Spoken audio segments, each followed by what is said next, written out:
Matthew chapter 24, verses 37 through 39 state, and I quote, "The world will be at ease, banquets and parties and weddings, just as it was in Noah's time before the sudden coming of the flood." People wouldn't believe what was going to happen until the flood actually arrived and took them all away. "So shall be my coming," or "so shall my coming be," end quote. Every ancient culture tells the story of a prehistoric civilization destroyed by flood. Apart from the biblical account of Noah's flood, the most renowned is the legend of the sinking of Atlantis. Ignatius Donnelly in Atlantis, the Antediluvian World, compares the biblical account with this Greek legend. My throat is getting dry, folks, and my tongue is becoming tied to my wisdom tooth, so you'll have to forgive me as I go along. The biblical deluge plainly refers to the destruction of Atlantis and agrees in many important particulars with the account given by Plato. The people destroyed were in both instances the ancient race that had created civilization. They had formerly been in a happy and sinless condition. They had become great and wicked. They were destroyed for their sins, and they were destroyed by water. And if you will remember, water means large numbers, masses of people.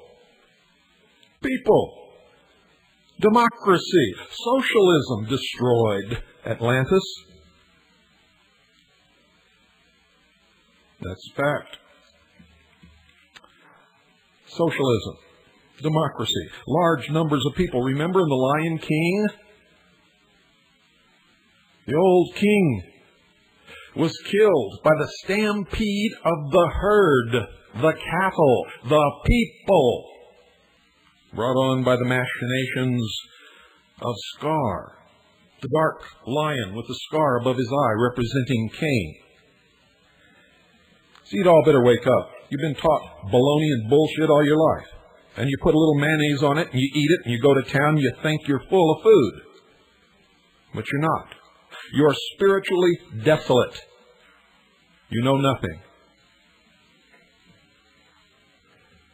I am a messenger, and you had better heed my message, for you have no time left.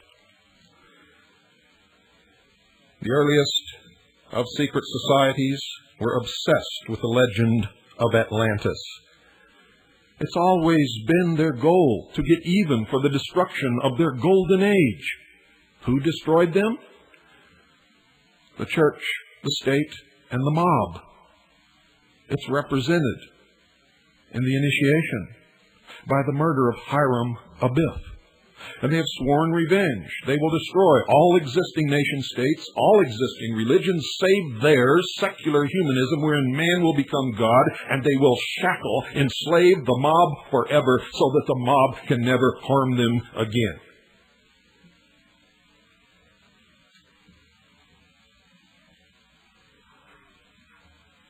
You get no helpings of baloney on the hour of the time. You get the truth, and it's force-fed, and you walk away full. And if you get down on your knees tonight and say a prayer, you will be spiritually awakened. William Still, in his book, The New World Order, informs us that, according to Masonic sources, the most important mystery of secret societies is an ancient plan passed down for thousands of years by oral tradition for the establishment of a world government, a universal democracy, a new Atlantis. It is called the Great Work. It is called the Plan. It is called the Enterprise.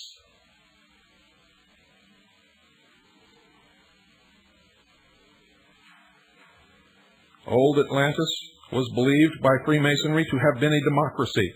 Legend states that it was also an advanced scientific society. In fact, it is reputed to have been the center of learning, and Still explains, quote, "Secret societies believe that in Atlantis stood a great university where most of the arts and sciences originated.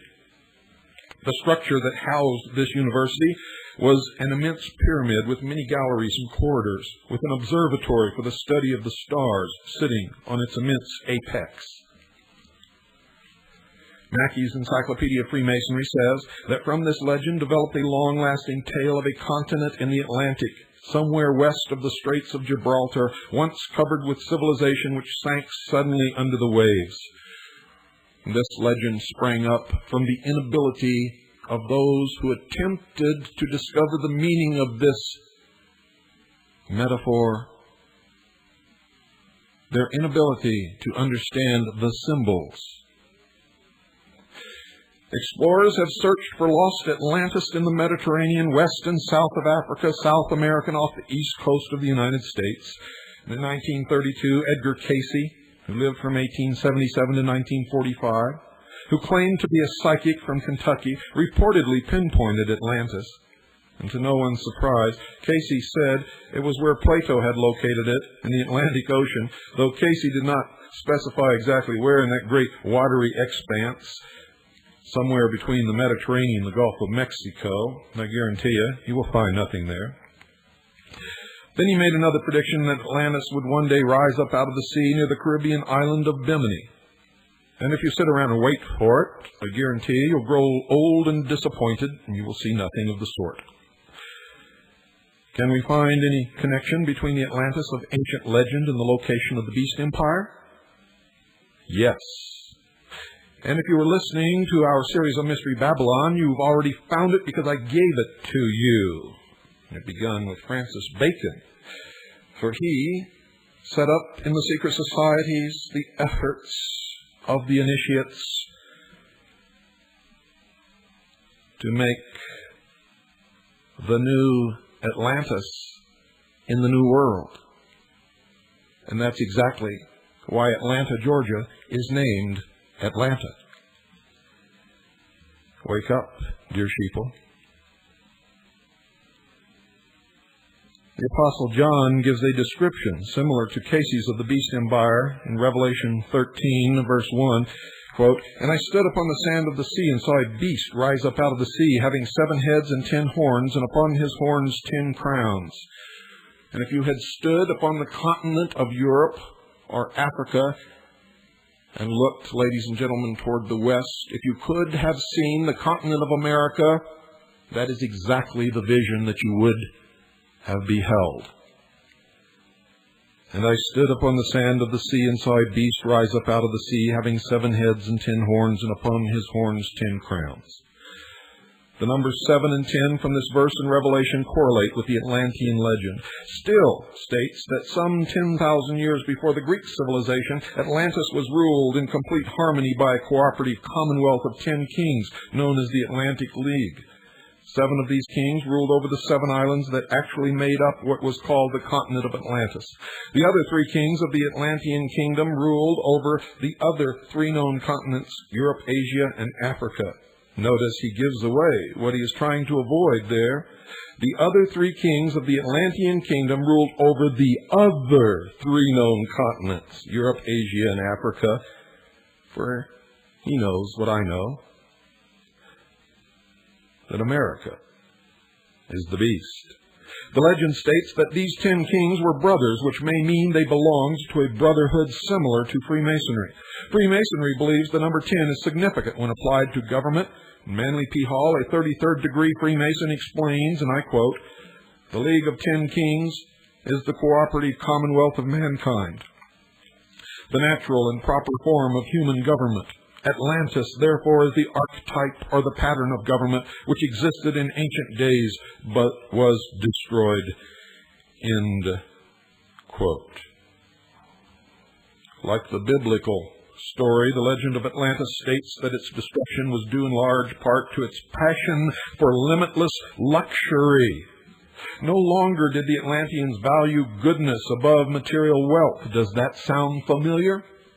Plato says, quote, "The portion of divinity within them was now becoming faint and weak, through being oft-times blended with a large measure of mortality," end quote.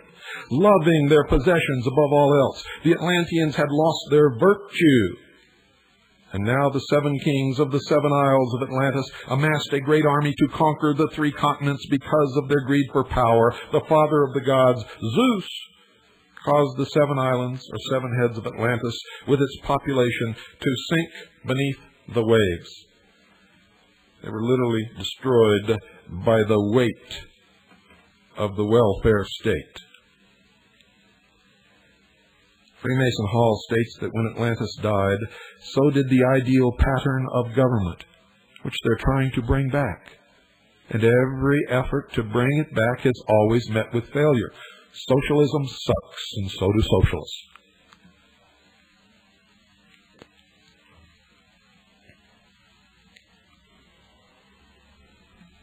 According to Hall, the League of 10 Kings is part of the secret doctrine, preserved by secret societies through their oral traditions. Hall believes that when the unifying force of the 10 kings was broken, destruction automatically followed. So complete was this destruction, he writes, that men forgot there is a better way of life and accepted the evils of war and crime and poverty as inevitable. The old Atlantis is gone, dissolved in a sea of human doubts, but the philosophical empire would come again as a democracy of wise men. I'm sure you've noticed how wise they are. They steal, they loot, they rob, they war, they lie, they deceive, they cash bad checks by the thousands. Freemasonry planned long ago to philosophically raise Atlantis out of the sea. Remember, the sea is the masses of people. And in this new land, reestablish democracy as a new world order. And it's written right on the dollar bill of the United States of America. Novus Ordo Seclorum. Novus Ordo Seclorum. And Seclorum is intentionally misspelled so that the total number of letters will equal 13, which is the representation of death and resurrection. For the old golden age will be resurrected. And if you noticed in The Lion King, it will be resurrected in the body of racism. For at the end of the movie, you saw all the animals standing only with their own kind, none of them mixed. And the hyenas, representing the black and Hispanic race, had disappeared and were nowhere in sight. Those who rule now call them the useless eaters of the world, and they fully intend to destroy them down to the last man, woman, and child. So much for their benevolent despotism, as they call it. For it's the same old story. A few brilliant men misleading a bunch of ignorant, stupid followers, causing them to believe in these myths to bring about the cause whereby the brilliant few shall rule all. The old dream of the pearl of great price being held in the hand of a man is coming to fruition. And all of you, I don't care what you believe, what church you attend, what race you are, what you think you know, you have been lied to, you have been deceived, you know nothing. Your entire life has been a fantasy. You are living in a vacuum. Your happiness is nothing but self-deception. It's all going to be yanked out from under you. Doesn't matter which side you're on. Doesn't matter what you believe. Don't matter if you're helping or hindering this, fighting it or helping it to bring itself into reality. You are deluded, and unless you come out of your delusion, you will suffer. Truth is the only answer. Seek ye the truth, and the truth shall make you free. Truth is the only answer. Truth is the only religion. Truth is the only way. The path is straight, and the gate is narrow, and only those who seek the truth shall find the path and shall pass through the gate. Freemason Manly P. Hall states that when Atlantis died, so did the ideal pattern of government. According to Hall, The League of 10 Kings is part of the secret doctrine preserved by secret societies through their oral traditions. Hall believes that when the unifying force of the 10 kings was broken, destruction automatically followed. So complete was this destruction, he writes, that men forgot there is a better way of life and accepted the evils of war and crime and poverty as inevitable. The old Atlantis is gone, dissolved in a sea of human doubts, but the philosophical empire would come again as a democracy of wise men. This connects directly with the protocols of the wise men of Sion.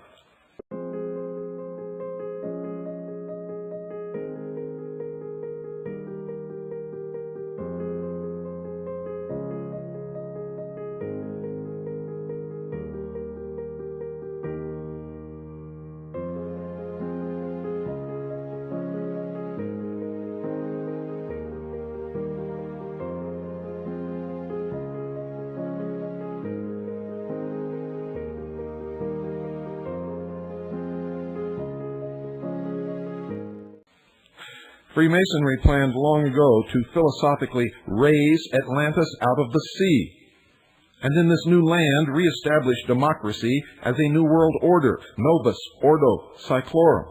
Masonic author George H. Steinmetz confirms in Freemasonry its hidden meaning that the democratic philosophy of Freemasonry has been traced back to the lost continent of Atlantis. He attempts to prove that Atlantis was a Masonic society by suggesting that the destroyed temples of Upper Egypt are all part of that Atlantean destruction. There, in Egypt, we find their ruined temples, which compared with our lodge rooms have similar floor plans, the same dark north, and many of the same emblems. And remember, in the Lion King, to the north was darkness and desolation. What about that shadowy place? That's beyond our borders. You must never go there, Simba. Finally, Steinmetz says that one cannot understand the universality of Freemasonry without accepting the Atlantean account. Hall concurs.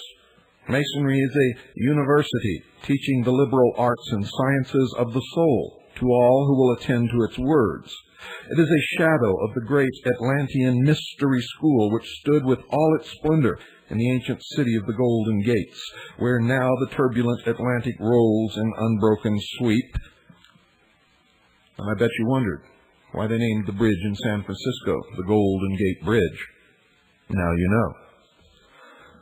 Hall suggests that the antediluvian civilization was democratic, that Freemasonry planned over 3 centuries ago to recreate a universal democratic society that will philosophically rise up out of the sea, and like Atlantis, join with 10 kings to lead mankind in the pursuit of universal happiness.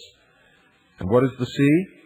Remember, the sea is the mass of humanity, great numbers of people. To rise up out of the sea is to establish through revolution. And that's coming. He says that the Christian church has delayed the search for the new Atlantis, and that's why they hate Christians, and Christians, like Orthodox Jews and the followers of the Prophet Muhammad, are scheduled for extermination in the New World Order. And he alludes to the ancient Roman Empire as the last attempt at resurrection of the Atlantean project, and states that another attempt would be made. Now we can see how Freemasonry's planned resurrection of Atlantis correlates with Daniel's prophecy of a revived Roman Empire.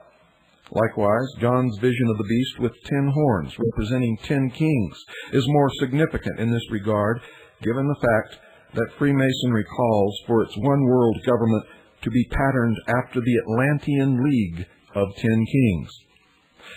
Therefore, to locate the headquarters of Freemasonry's new philosophical Atlantis, Daniel's revived Roman Empire, and John's beast, we must search for a land that meets the following requirements. 1. If old Atlantis was democratic, then new Atlantis will be democratic and most likely be born of Templar French Freemasonry, the father of modern socialism. 2. John's beast and Freemasonry's philosophical Atlantis will figuratively rise up out of the sea in the Atlantic Ocean, somewhere west of the Straits of Gibraltar, where old Atlantis was alleged to have sunk, and will be established through revolution from out of the masses of people. 3. If resurrected west of the Straits of Gibraltar, Daniel's revived Rome will be a new land in a new world, populated from the territory of the old Roman Empire. 4. Daniel's uncivilized beast will be born in an uncivilized western land bordered by water. From Daniel's vantage point at Babylon, a land in the extreme west. 5. John's beast will eventually unite with 10 kings, as did old Atlantis, or will be divided into 10 regions according to the plan or the world model of the Club of Rome. And on its model, the world will also be divided into 10 regions. Unlike Edgar Cayce, Manly P. Hall is not looking for ancient Atlantis to literally rise out of the sea, and neither am I, and neither should you, but I know that some of you at least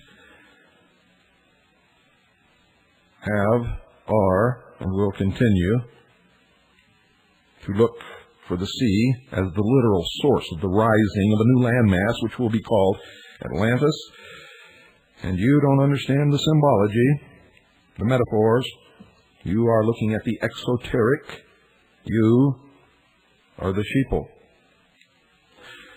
Manly P. Hall rather looks to America as the nation that will represent philosophical Atlantis, and so do I. And through my studies, I know for a fact that this is it.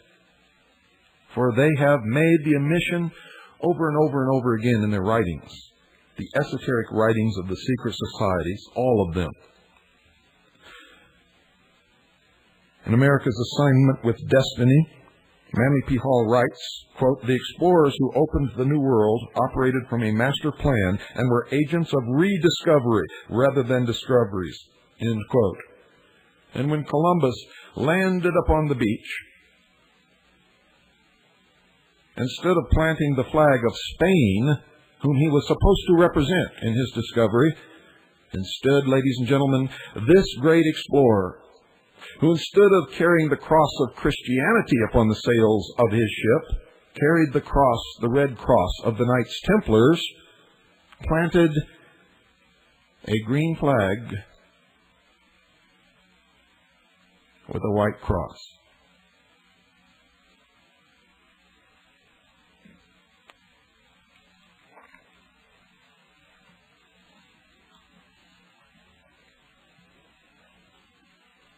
In a second book, called The Secret Destiny of America, Manly P. Hall claims that the unifying goal of ancient secret societies was to create a new Atlantis beyond the Atlantic Ocean in what is now called America.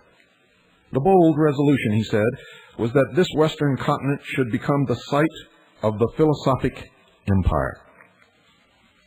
Still explains that America, according to this great plan, was to become the first nation to begin to establish a universal democracy or world commonwealth of nations.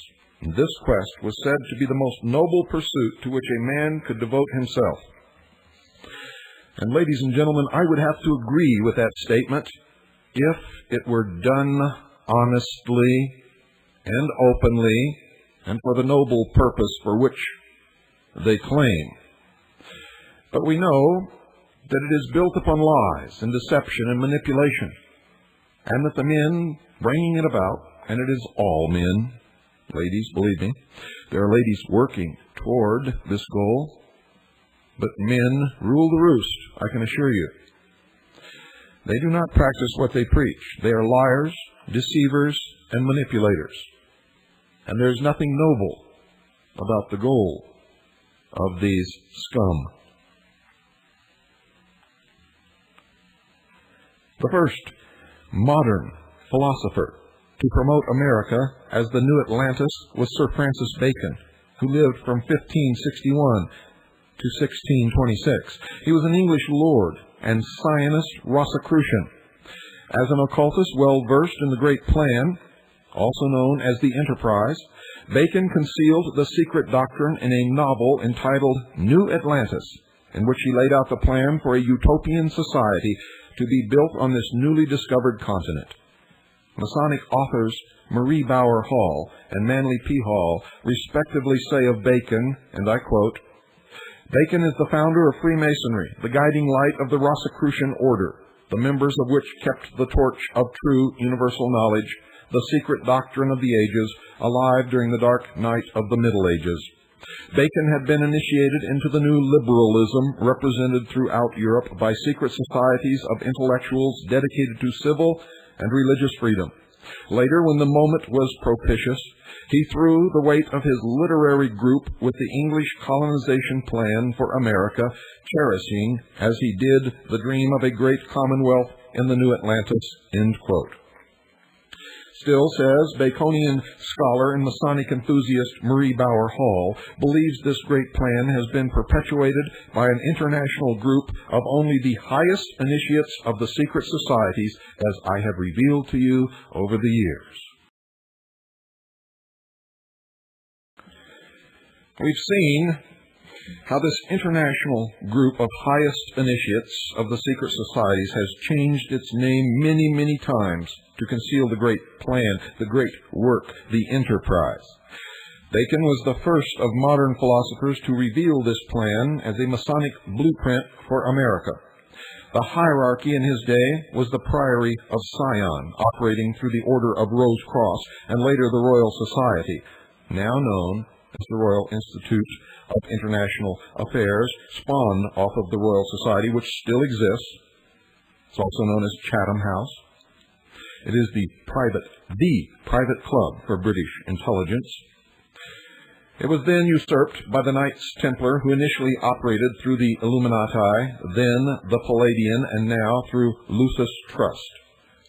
Rosicrucian Sir Walter Raleigh, a member of a secret society named after Bacon, the Baconian Circle, began the British exploration in America in 1585, settling off the coast of North Carolina on Roanoke Island. His colony failed, and England did not attempt colonization again for a generation. Meanwhile, in 1603, the Priory of Sion lost Great Britain to the Templars when James Stuart VI of Scotland ascended the British throne as King James I. German Rosicrucians immediately went into action, founding Rosicrucian Freemasonry in England, then backing Cromwell to dethrone the Templar Stuarts. Many Protestants joined Cromwell's cause. Finally, in 1717, the Stuarts, with their Templar Freemasonry, were deported to France. During the on-and-off English Revolution that spanned the latter half of the 17th century, the New World was colonized by British and European Protestants fleeing persecution. In 1733, English Freemasonry entered America, founding St. John's Lodge at Boston. Boston, in effect, became the Masonic capital of Britain's transatlantic colonies.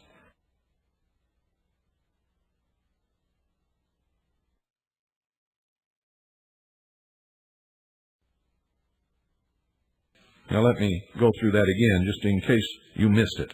In 1733, English Freemasonry entered America, founding St. John's Lodge at Boston. Boston, in effect, became the Masonic capital of Britain's transatlantic colonies. Between 1733 and 1737, Grand Lodge England chartered additional provincial lodges in Massachusetts, New York, Pennsylvania, and South Carolina, and these lodges contained only 3 degrees. Templar Freemasonry, having been weakened by exile to France, had no strength to establish a base in America. Unimpeded, English Freemasonry planned to inaugurate the great plan contained within her secret doctrine. Happily for America, most of the settlers were Christian. Hence, the great plan was forced to operate much more slowly from within the newly organized English lodges. Now, folks, one of the requirements of the Beast Empire is that it be a democratic nation born of Templar French Freemasonry, the father of modern democracy. Michael Baigent, co-author of the Temple and the Lodge, has traced the movement of the Templars to America. He discovered that Zionist English Freemasonry reigned supreme in Boston until a higher degree Templar Lodge was warranted in 1756 by Grand Lodge, Scotland. And he says, quote, "There were thus two rival provincial Grand Lodges in Boston," end quote, says Baigent. And he further says, and I quote, "St. John's under the aegis of the Grand Lodge of England, and St. Andrew's under the aegis of Grand Lodge of Scotland. And on 28 August, 1769, St. Andrew's conferred for the first time anywhere in the world a new Freemasonic degree, specifically called the Knights Templar degree," end quote. Shortly thereafter, another form of Templar Freemasonry came to America, the quasi-Jacobite Grand Lodge of York, Warranted Lodge in Virginia. York Rite Freemasonry created additional degrees in the New World until it reached the 13th and final degree, known as the Knights Templar degree. 13 is the number of death and resurrection. 13-degree Templar York Rite Masonry, having ceased operation in England after establishing its base in the New World, exists today only in North America. Michael Baigent was able to trace the western migration of the Templars by following their esoteric number 13. As you recall, the original Templar order consisted of 13 degrees. The number 13 also commemorates Friday the 13th, 1307, the day persecution of the Templars began. In 1314, some books say, and the esoteric books say 1313, Jacques de Molay, the Grand Master of the Knights Templar, was burned at the stake. Only in America, says Baigent, has the Templar Grand Master received his most flattering and lavish public homage in the form of a youth organization sponsored by Freemasonry known as the Order of de Molay, which William Clinton belonged to. We have traced his evolution from the Order of de Molay to the York Rite of Freemasonry, which is the Templar branch, of which we know he rose as high as the 7th degree.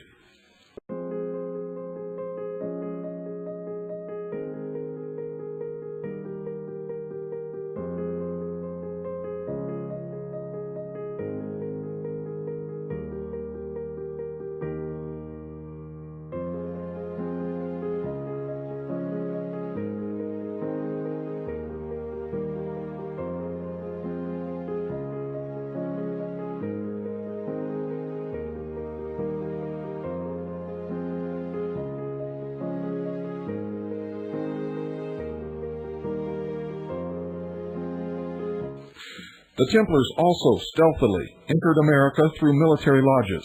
Of particular significance are those chartered by the Irish Grand Lodge, which offered the higher degrees of Jacobite Masonry. Later, these lodges incorporated the French Templar Scottish Rite of Freemasonry, which then were known as the French Templar Scottish Rite degrees. And it further divided colonial America between two rival forms of Freemasonry. While British politics in the colonies was dominated by English Masons in the Northeast, her military was under the influence of French Templar field lodges throughout the colonies, not a stable union for governing 13 rebellious colonies. Another identifying characteristic of the beast's revived Roman Empire, according to our analysis of Daniel chapter 7, verses 7 through 8, in chapter 26, is that it must be populated by immigrants from the territory governed by the old Roman Empire.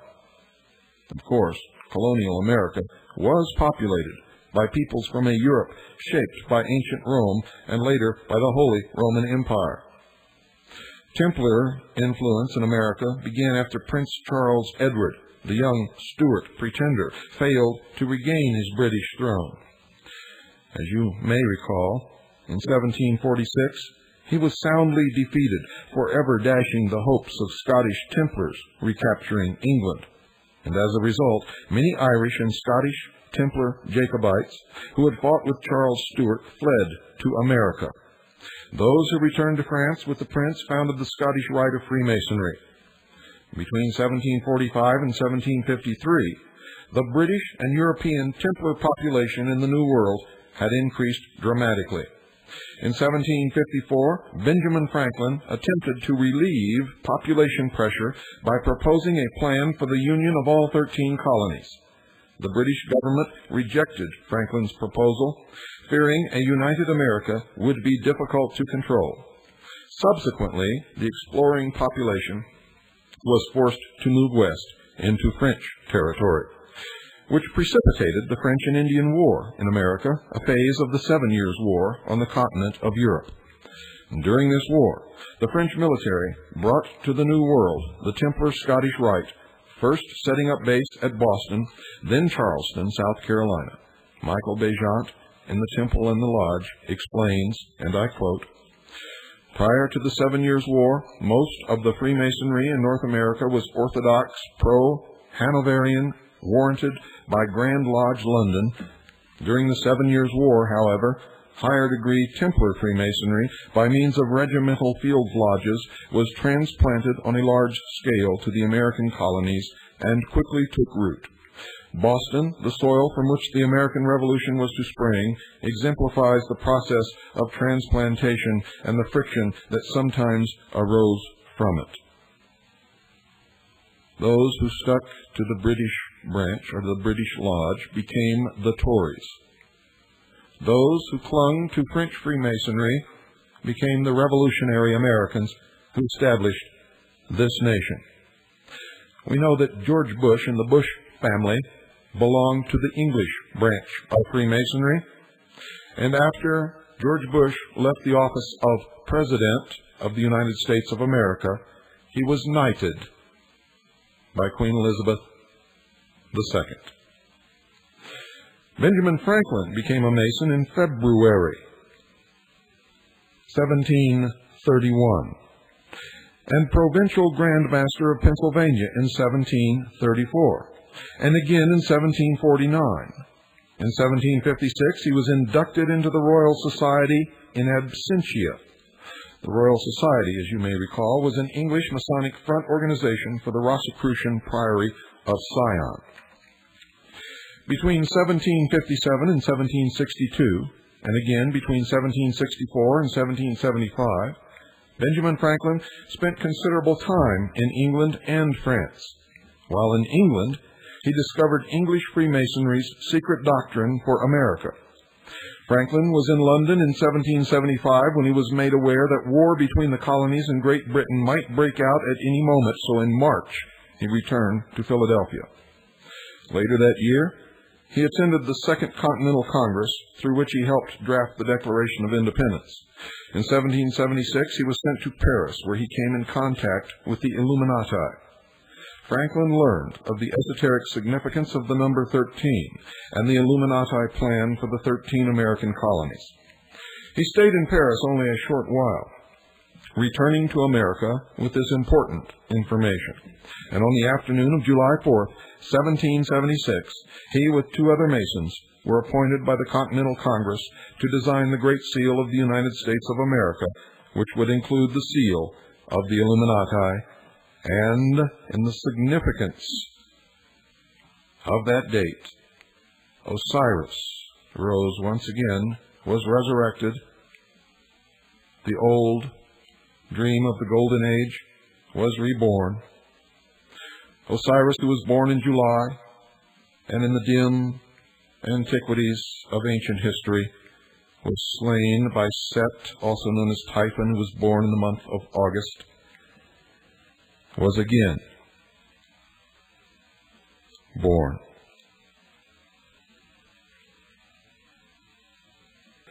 Bajant suggests that Franklin favored the Illuminati plan to create a new world democracy, a philosophical Atlantis, over the British plan for an oligarchic expansion of empire.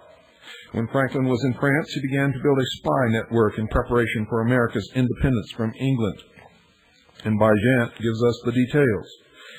Quote, "On 9 November 1777, a special committee, the Committee of Congress for Secret Correspondence, was appointed to establish a network of contacts among our friends abroad.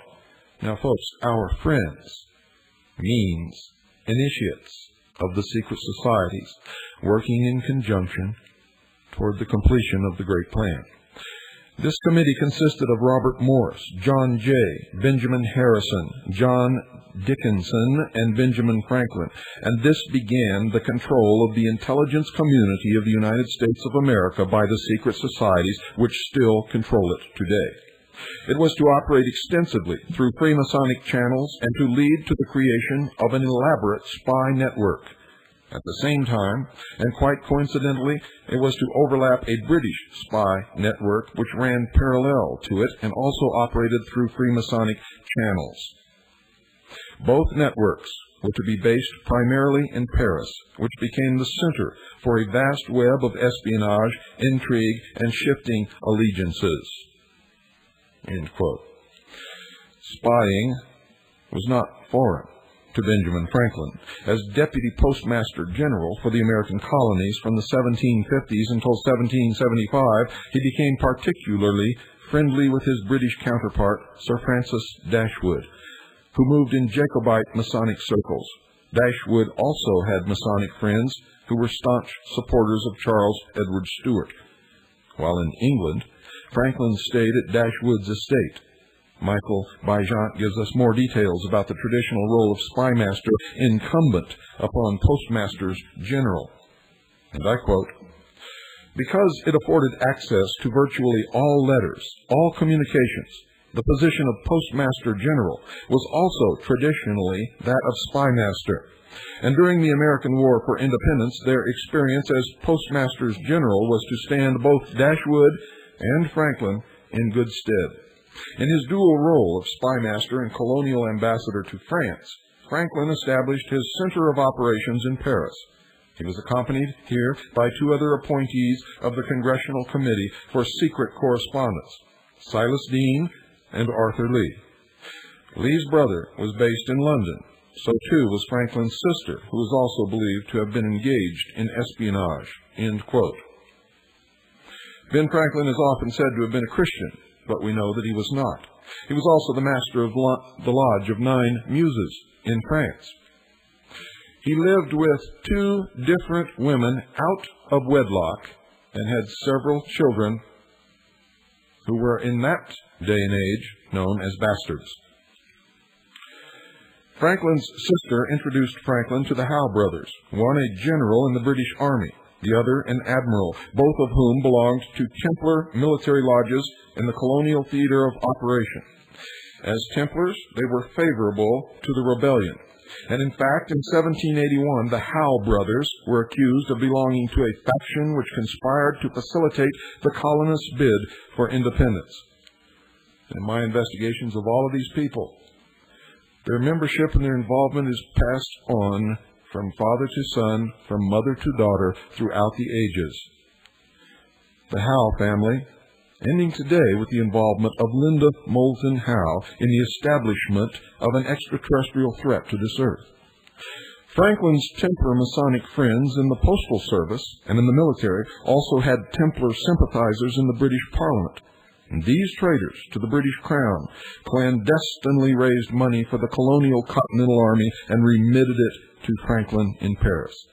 Franklin passed it on to North America or used it in France to purchase arms and material. In 1778, Franklin joined the Illuminati Lodge, Neuf Soeurs, or the 9 Sisters, the Lodge of the 9 Muses. He rose to be the master of that lodge, and he assisted in the initiation of Voltaire. Later, he became Grand Master of the Lodge. In 1782, Franklin joined a more elusive and mysterious Freemasonic conclave known as the Royal Lodge of Commanders of the Temple West. So much for Benjamin Franklin. As stated earlier, the British spy network in Paris was also Masonic. Its agents had penetrated Franklin's operation by joining his 9 Sisters Lodge. Thus, the British government was kept apprised not only of the colonists' activities, but also of French plans for entering the war. British knowledge of the impending colonial revolt did not, however, reach ears in America. because the British colonial high command in charge of the Crown's army and navy in the New World, namely the Howe brothers, were Templar Freemasons solidly in the camp of Franklin. To guarantee the success of the American Revolution, the Howe brothers displayed dilatory conduct throughout the war. The War for American Independence was a continuation of the battle between English and French Freemasonry, the conflict over the control of New Atlantis. Originated in Boston between two adversarial lodges, Zionist St. John's and Templar St. Andrews. Among the members of St. Andrews were John Hancock and Paul Revere. To the south in Virginia were two other Templar Masons, Patrick Henry and Richard Henry Lee, who in 1769 prompted the Virginia Assembly to formally condemn the British government. Events swiftly accelerated toward open conflict between England and her American colonies. And in 1770, the famous Boston Massacre occurred when British sentries killed 5 rioters. In 1771, 13 rebels were executed for treason in North Carolina. In 1772, 2 prominent Freemasons, John Brown and Abraham Whipple, had attacked a customs ship off Rhode Island and burned it. In 1773, the British government increased the tax on tea to keep the British East India Company solvent. In retaliation, Knights Templar Freemasons from St. Andrew's Lodge, dressed as Mohawk Indians, after the meeting of the lodge adjourned, boarded the Dartmouth in Boston Harbor and dumped its tea overboard. This, ladies and gentlemen, is the truth about the famous Boston Tea Party that is said to have triggered the American Revolution. It took 3 months for the news of the Boston Tea Party to reach London, whereupon the British Parliament declared Massachusetts to be in a state of rebellion. Not realizing the significance of the Masonic division in the colonies, the Crown's action was swift and misguidedly drastic. The Boston Port Bill, which placed an embargo on all trade with Boston, for example, effectively closed the port and stiffened colonial resolve against the Crown. On September the 5th, 1774, the First Continental Congress convened in Philadelphia to plan action against the British. The Congress was under the presidency of Templar Freemason Peyton Randolph, a prominent attorney and provincial Grand Master of Virginia. Boston delegates included Samuel Adams and Paul Revere. In February 1775, the Massachusetts Provincial Congress met and announced plans for armed resistance. Within a month, Templar Freemason Patrick Henry made his famous speech, "Give me liberty or give me death," to Virginia's Provincial Assembly. On April 18, 1775, 700 British troops were dispatched outside Boston. Templar Freemason Paul Revere made his famous ride announcing, "The Redcoats are coming." The Templar bid to take America from Rosicrucian England had begun. The Red Capes are coming. The Red Capes are coming.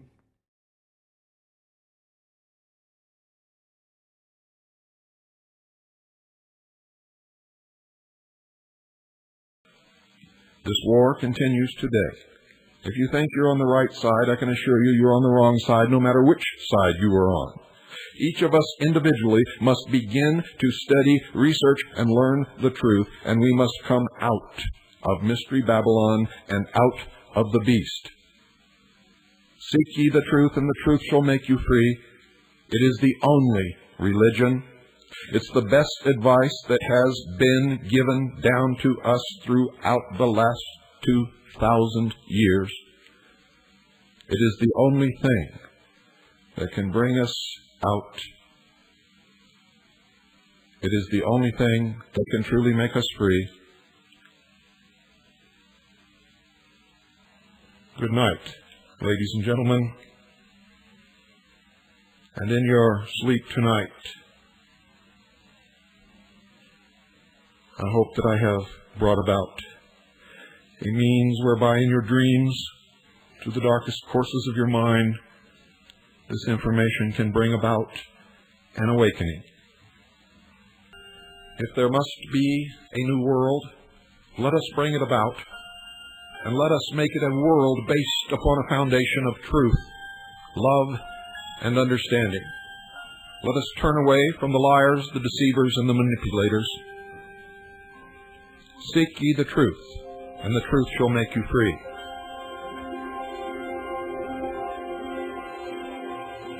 And in this message tonight can be, if you want it to be,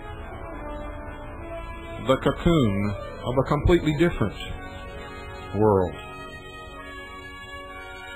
than those who would enslave us would bring into being.